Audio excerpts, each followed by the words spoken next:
Love, Splat by Rob Scotton.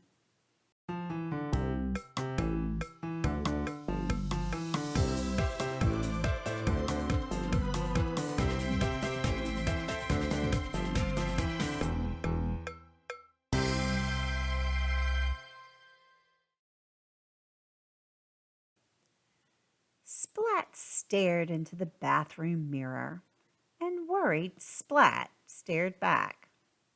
His heart drummed and his tummy rumbled. He straightened his whiskers, ruffled his fur, and brushed his teeth. Today he wanted to look just right. After all, today was Valentine's Day. Splat had made cards for everyone in his class, and he also made a special card for a certain cat in his class. Kitten. She had snowy white paws and pea green eyes, and Splat liked her more than fish sticks and ice cream. But whenever Kitten saw Splat, she pulled his ears and poked his belly, tied his tail and called him smelly. Then she'd run away. "Why does she do that?" Splat sighed. Seymour shook his head. Splat practiced his smile one last time and left the bathroom. His family wished him a very good morning. He ignored his breakfast and gazed at the little red envelope.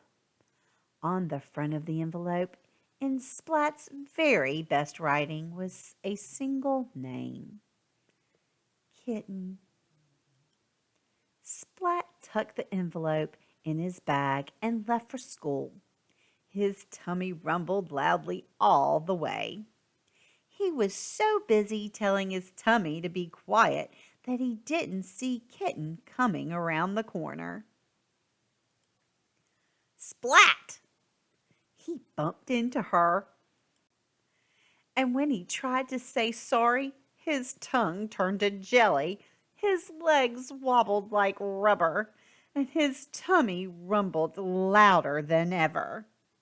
This happened every time he saw Kitten. Kitten gave Splat a funny look. Then she pulled his ears and poked his belly, tied his tail and called him smelly, and ran away. "Why does she do that?" he sighed. Seymour shook his head.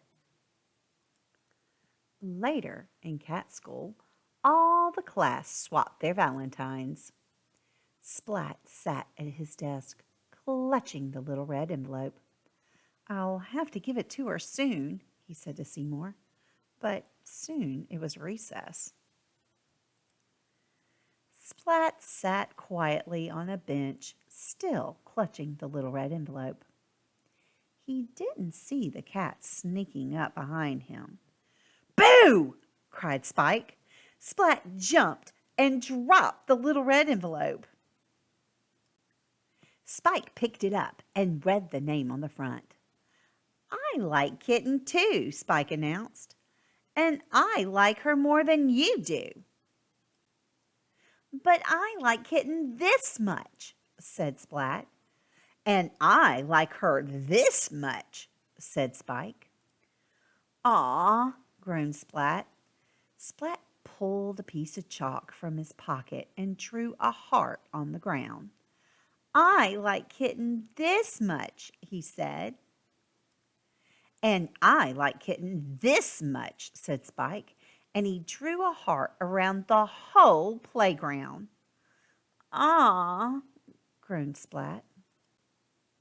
"I made Kitten a special Valentine card," said Splat. "You call that a card?" Spike said smugly. "Aw," groaned Splat. "It's not fair."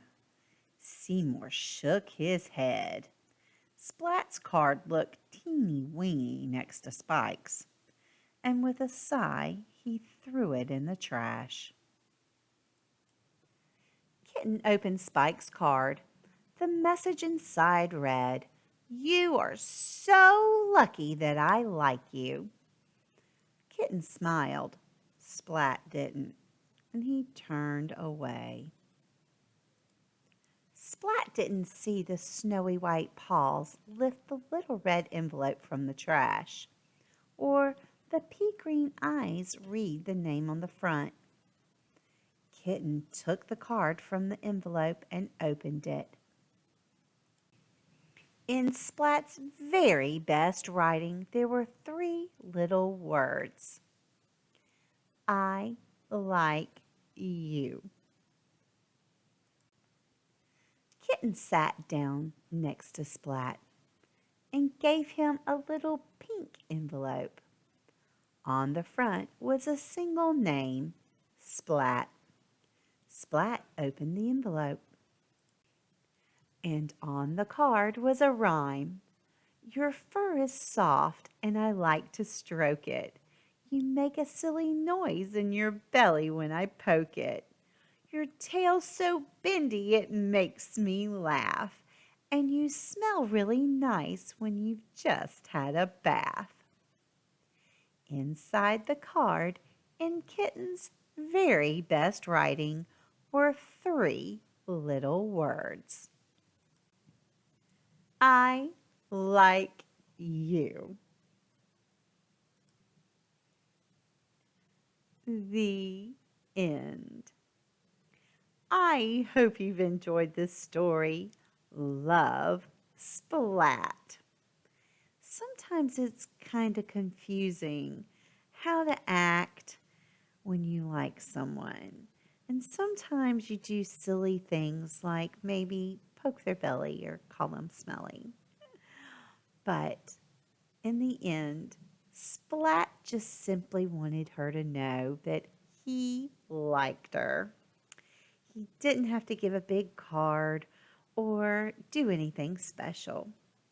So if you like someone, just simply say, I like you.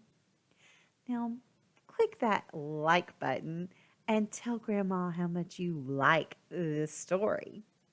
And make sure you come back for more stories by Grandma.